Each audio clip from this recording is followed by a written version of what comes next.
പെട്ടെന്ന് ബോട്ടിനടുത്ത് അടുപ്പിക്കുക.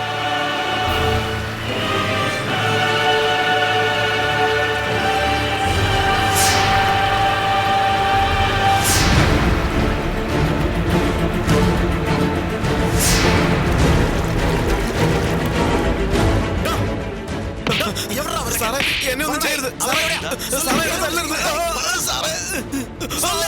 ഞാൻ അവരെ കൈനേരിയിലാ വിട്ടത്. അവിടുന്ന് എവിടേക്ക് പോയെന്ന് എനിക്ക് അറിയത്തില്ല സാറേ.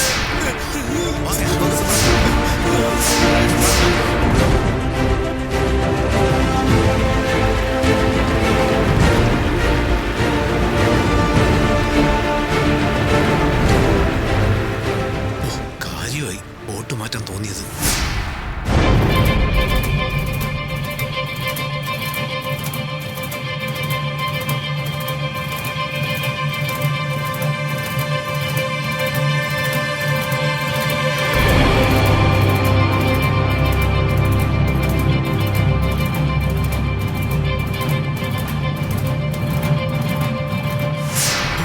വലിയൊരു പ്രശ്നത്തിൽ നിന്നാ രക്ഷപ്പെട്ടത്. അപ്പാടാ.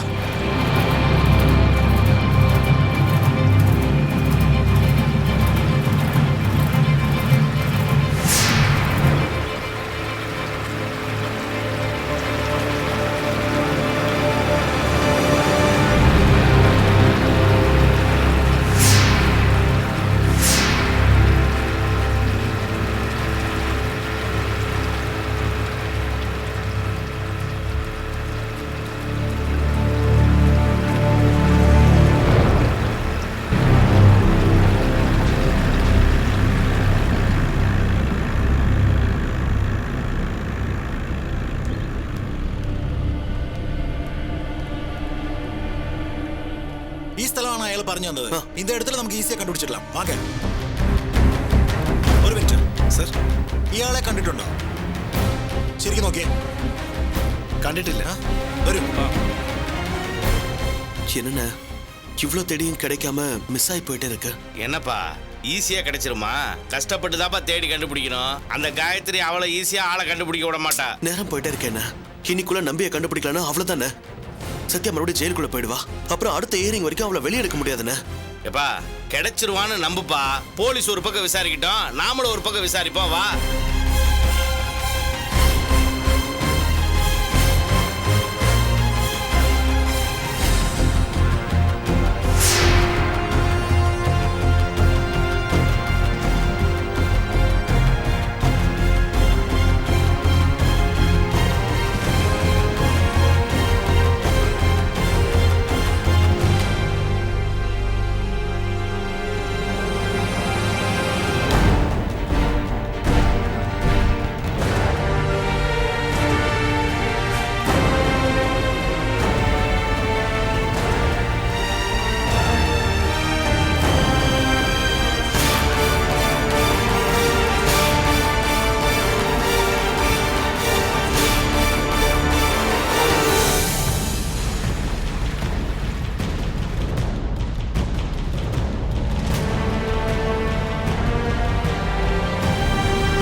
சேட்டா போட் எங்க?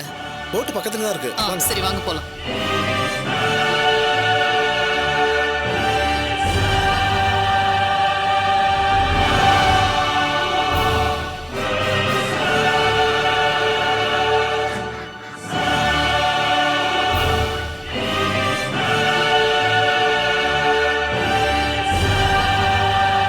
மேடம் அதான போட்டு. இதுலயா?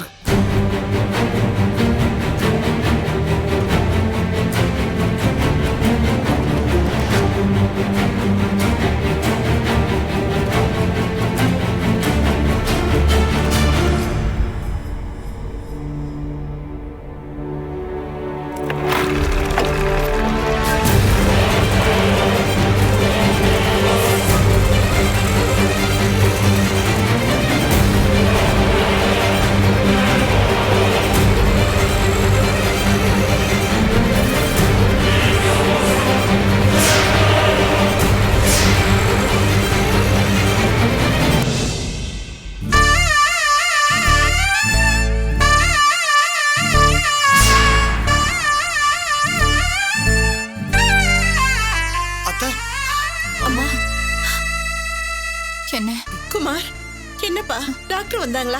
ஏதாவது சொன்னாங்களா? எந்த முன்னேற்றமும் இல்லம்மா. உயிர் உருக பிரார்த்தனை பண்ணோமே, அதுக்கு எந்த பலனுமே இல்லையா? நிஜமாவே தெய்வத்துக்கு காது கேட்காதா? இல்ல தெய்வம்னு ஒண்ணு இல்லவே இல்லையா? எவ்வளவு போராடினா, நமக்காக என்னவெல்லாம் பண்ண, இப்ப உயிருக்கு போராடுறா. நாம எதுவும் செய்ய முடியாம நிக்கிறப்பே ஏன் நமக்கு இந்த நிலைமை? சத்தியம் இப்படி கிடக்கிறத பார்க்க முடியல அத்தை. எப்பவும் சிரிச்ச முகத்தோட துரு துருன்னு நடமாடிக்கிட்டே இருப்பா. இப்ப கிழிஞ்ச சேலை மாதிரி இருக்கா. பாவிங்க, இவ்வளவு தூரம் முத்தி போய் கொண்டு வந்திருக்காங்க. அவங்களுக்கு எல்லாம் மனசாட்சி கொஞ்சம் கூட இல்லையா? எனக்கு என்னமோ அதுல உள்குத்து இருக்கிற மாதிரி தெரியுதுமா. அந்த காயத்தை தான் அதுல ஏதோ செஞ்சிருக்கான்னு நினைக்கிறேமா. எப்படி பார்த்தாலும் அவதாண்ட ஜெயிச்சிருக்கா.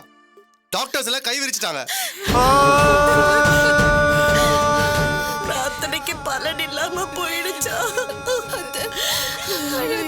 என் மருமகளை கடவுள் கூட கை விட்டுட்டாரு. இந்த வயசுல கல்ல மாதிரி நான் இருக்கேன்னு ஆசை இருந்தா அந்த ஆண்டவன் ஏன் உயிரை எடுத்துக்கலாமே. எதுக்காக சத்யாவை காவு கேக்குறான்? அம்மா அழாதம்மா ப்ளீஸ்மா.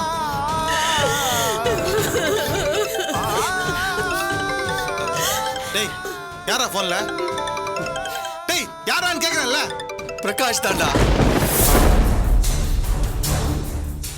ஏப்பா பிரகாஷ், இந்த மாதிரி நேரத்துல யாருக்குப்பா போன் பண்ற? இன்னும் 4 பேர் விசாரிக்கலாம் வாப்பா. ஆனா மனசுக்கு ஒரே சங்கடமா இருக்கு. அதான் குமாருக்கு ஃபோன் பண்றேன். டேய் எடுத்து பேசுறா. அவனுக்கு விஷயத்தை சொல்ல வேணாமா? அவன் பாவண்டா, கேரளால நம்பிய தேடி அலைஞ்சிட்டு இருக்கான். இந்த விஷயம் தெரிஞ்சா ரொம்ப வருத்தப்படுவான்டா. அதுக்காக அவன்கிட்ட உண்மை சொல்லாம விட்டுறதாடா. சத்யா உயிரோட இருந்தா தானே அவன் உழைப்புக்கு பலன் கிடைக்கும். எனக்கு அவன்கிட்ட பேசுறதுக்கு தைரியம் இல்லடா. கூட நான் பேசுறேன். ஹலோ குமாரு? நான் தான்டா. டேய் என்னடா குமாருக்கு ஃபோன் பண்ணா நீ ஃபோன் எடுக்கிற? 2 பேரும் ஒண்ணா இருக்கீங்களா? எல்லாரும் ஒன்னதான்டா இருக்கோம். டேய் எல்லாரும் ஒண்ணா இருக்கீங்களா? யாருக்கு என்ன ஆச்சுடா? அது சத்யாவுக்கு சத்யாவுக்கு? நம்ம சத்யாவுக்கு டேய் சத்யாவுக்கு என்ன ஆச்சு? நம்ம சத்யாவுக்கு டெங்கு காய்ச்சலாண்டா. டெங்கு காய்ச்சலா? டேய் ஏப்பா, என்னடா? என்னப்பா? சத்யாவுக்கு டெங்கு காய்ச்சலானு? டேய் இப்ப எல்லாரும் எங்க இருக்கீங்க? டேய் நாங்க எல்லாரும் இங்க ஜிஹெச்ல தான இருக்கோம். சத்யாவை ஐசியூல அட்மிட் பண்ணிருக்காங்கடா. கிழிஞ்ச நார் மாதிரி கிடக்குறாடா அவன். அவளுக்கு சுயநினைவே இல்லடா. அவளுக்கு காய்ச்சல் ரொம்ப சிவியரா இருக்குன்னு டாக்டர் சொல்றாங்கடா. ஐயோ டேய் டேய் அவ கர்ப்பமா இருக்காடா. டேய் டாக்டர் எல்லாம் போராடுறாங்கடா. ஆனா அது டேய் அழாம சொல்டா. என்னடா ஆச்சு சொல்டா. நம்ம சத்யா நம்மளை விட்டு போடுவா போல இருக்குடா.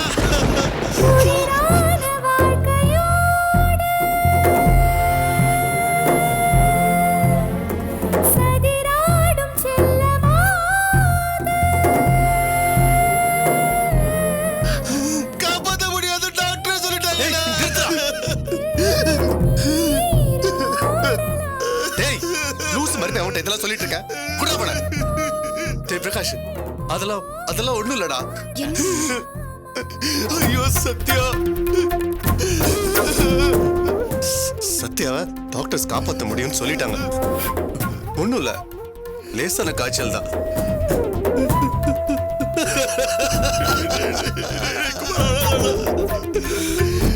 இல்லடா நம்பிக்கையே போயிடுச்சுடா. எல்லாரும் அழுதுட்டு இருக்கோம்டா.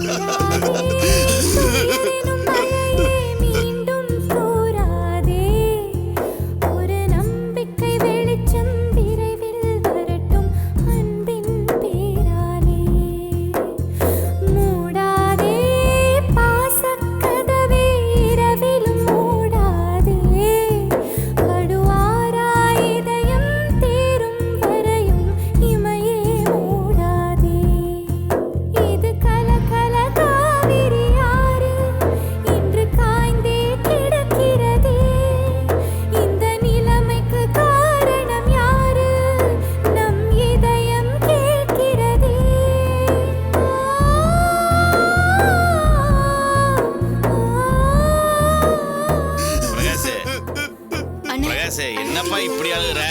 இந்த நேரத்துல தான்ப்பா நீ தைரியமா இருக்கணும். சத்யாவுக்கு ஒண்ணாகாதுப்பா. எந்திரி பிரகாஷ், சொன்னா கேளு. ஹலோ யார் குமாரா? ஆமாண்ணே. என்னப்பா இது சத்யாவுக்கு டெங்கு காய்ச்சலா? பிரகாஷ் ஆடி போயிட்டான்ப்பா, அழுதுகிட்டே இருக்கிறான். சத்யாவை காப்பாற்ற முடியாதுன்னு டாக்டர்ஸ் கை விரிச்சிட்டாங்க. என்னப்பா சொல்ற? உயிருக்கு போராடிட்டு இருக்காங்க. எல்லாரும் நம்பிக்கையை எழுந்து நிக்கிறோம்ல. அவன்கிட்ட இந்த விஷயத்த சொல்லிருக்கோம்.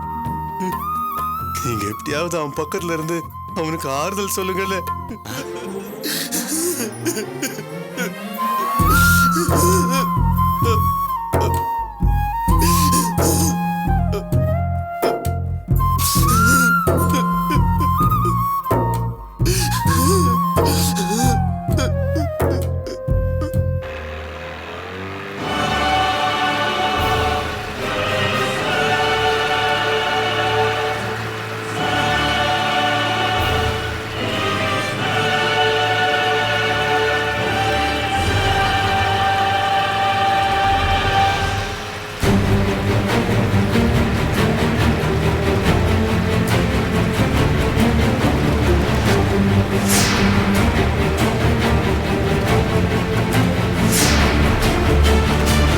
ஏ வினு, பிரகாஷ் டி, முகத்தை நல்லா மறைச்சுக்கோ.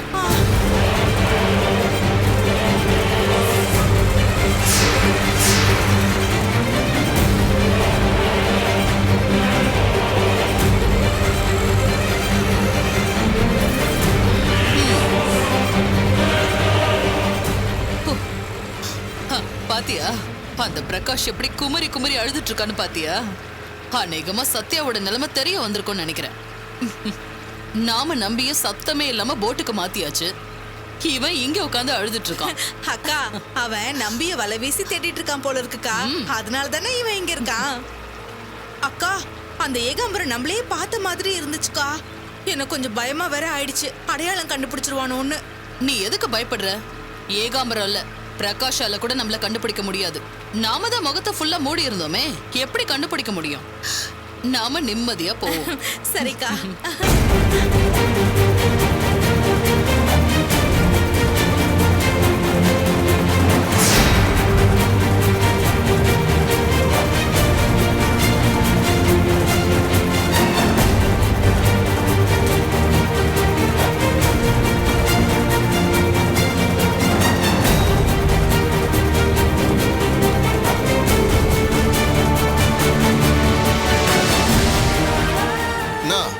என்ன பார்த்துட்டு இருக்கீங்க?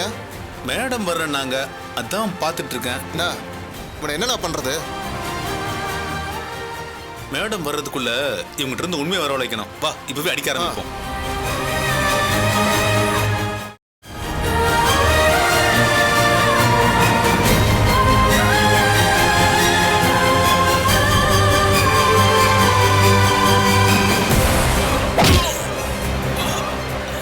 இந்த பாரு நம்பி, எதுக்கு வீணா அடி மேல அடி வாங்குற? உண்மையை சொல்லிட்டுன்னு வை, தப்பிக்க வழி இருக்கு. இல்லன்னு வை, இந்த தண்ணியிலேயே மீனுக்கு இரையாடுவ. நீ சொல்லிடு. டேய் இந்தாடா. டேய், என்னால முடியலடா, உடம்பெல்லாம் வலிக்குதுடா. என் மேல கொஞ்சம் இறக்கம் காட்டுங்கடா. நீ ஏன் மேல இறக்கம் காட்ட மாட்டேங்கிறியே? உன்னை அடிச்சு அடிச்சு என் கை தான் வலிக்குது. உண்மையை சொல்லிட்டேன்னு வச்சுக்க, உனக்கும் பிரச்சனை இல்லை, எனக்கும் பிரச்சனை இல்லை. டேய், அப்படி என்னடா காயத்ரி உனக்கு வாங்கி தரேன்னு சொன்னா, நானும் உனக்கு தரேன்டா. 1 கோடி ரூபாய் தரேன்டா.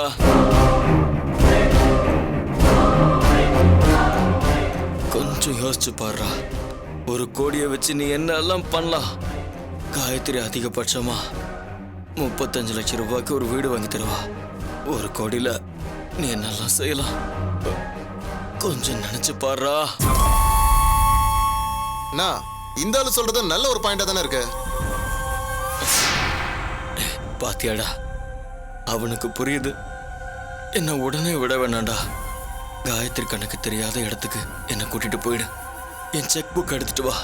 நானே உனக்கு 1 கோடி ரூபாய்க்கு செக் தரேன்டா. அதை பேங்க்ல உன் அக்கௌண்ட்ல போட்டுக்கோ. பணம் உன் அக்கௌண்ட்ல வந்ததுக்கு அப்புறம் என்ன ரிலீஸ் பண்றா. என்னடா சொல்ற?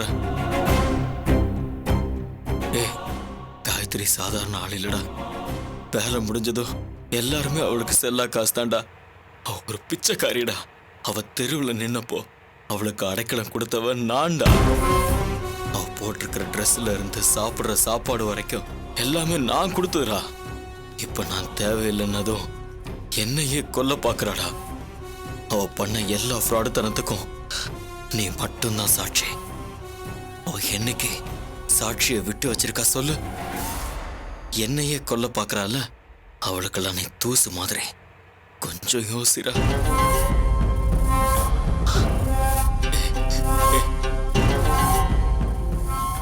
அப்படிப்பட்ட ஒருத்திய நாம ஒண்ணு சேர்ந்து அழிச்சிட்டோன்னு வை, நாம நிம்மதியா இருக்கலாம்டா. நீ மட்டும் என்னை காப்பாத்தி விட்டா போதும். உனக்கு ஒரு வீடு என்ன 2 வீடு வாங்கி தரேன்டா. உன் பிள்ளைங்கள நல்ல கான்வென்ட்ல சேர்த்து படிக்க வைக்கிறேன்டா. 1 கோடி ரூபாய் கையில கொடுக்கறேன்டா. இதை விட உனக்கு வேற என்னடா வேணும்? நல்ல யோசிரா.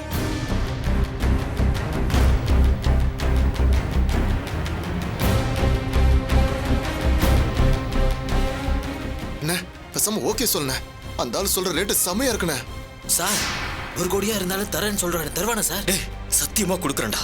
செக் போட்டு பணத்தை எடுத்துக்கிட்டு அப்புறமே என்ன ரிலீஸ் பண்ணுங்கடா. கந்தசாமி, எப்படி பார்த்தாலும் நான் தர்றது பெட்டர் டீல். இவ்வளவு பெரிய பணத்தையும் சொத்தையும் வேண்டான்னு சொல்ல போறியா? சொல்றா.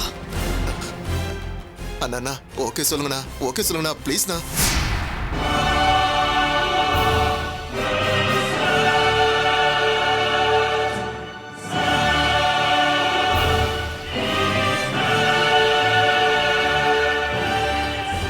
கந்தசாமிக்கு ஃபோன் பண்றேன்.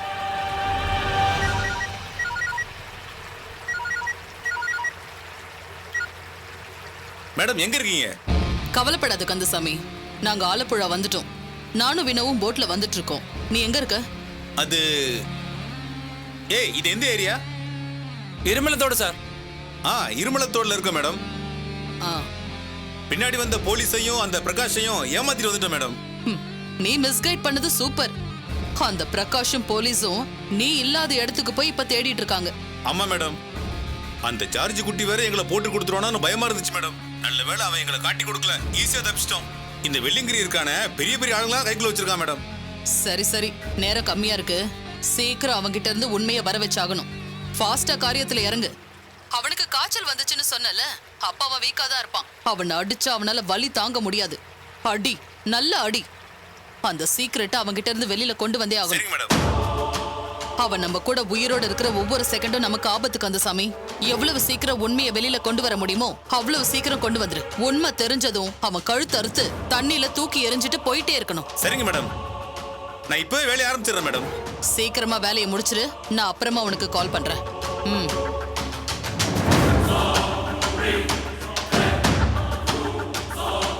கட்டே குடுறா.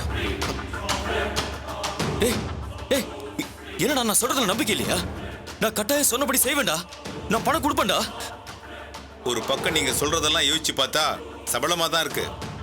ஆனா நீங்க சொல்றதுலயே எனக்கான பதில் இருக்கு பாத்தீங்களா? டேய், என்னடா சொல்ற? ஆமா சார், உங்களுக்கு இவ்வளவு செல்வாக்கு இருக்கு, ஆள்பலம் இருக்கு, பணபலம் இருக்கு. உங்களையே அந்த அம்மா காலில் போட்ட செருப்பு மாதிரி தூக்கி எறிஞ்சது. நான்லாம் ஒரு தூசு மாதிரி சார். அவங்களுக்கு எதிராக நான் மாறிட்டேன்னு தெரிஞ்சதுன்னு வச்சுக்கோங்க, என்ன சும்மாவா விடுவாங்க? டேய், நான் அவளை ஒழிச்சு கட்டதுக்கு அப்புறம் நீ ஏன்டா அவளுக்கு பயப்படணும்? உங்களாலலாம் ஒழிச்சு கட்ட முடியாது சார் அவங்கள. நீங்க மட்டுமா? அந்த சென்ட்ரல் மினிஸ்டரியே தூக்கி எறிஞ்ச பொம்பளை சார் அது. அது சாதாரண பொம்பளையே கிடையாது. எனக்கு வேற வழியே இல்லை சார். உங்களை பகச்சிக்க கூட எனக்கு தைரியம் இருக்கு. ஆனா அந்த அம்மாவை பகச்சிக்க எனக்கு தைரியமே இல்லை சார். என்னடா இப்படி எல்லாம் பேசுற? மன்னிச்சிருங்க சார். தயவு செஞ்சு உண்மையை சொல்லிருங்க, இல்ல வீணா அடிபட்டே சாவீங்க. வேணாடா, சொன்ன கேள்றா.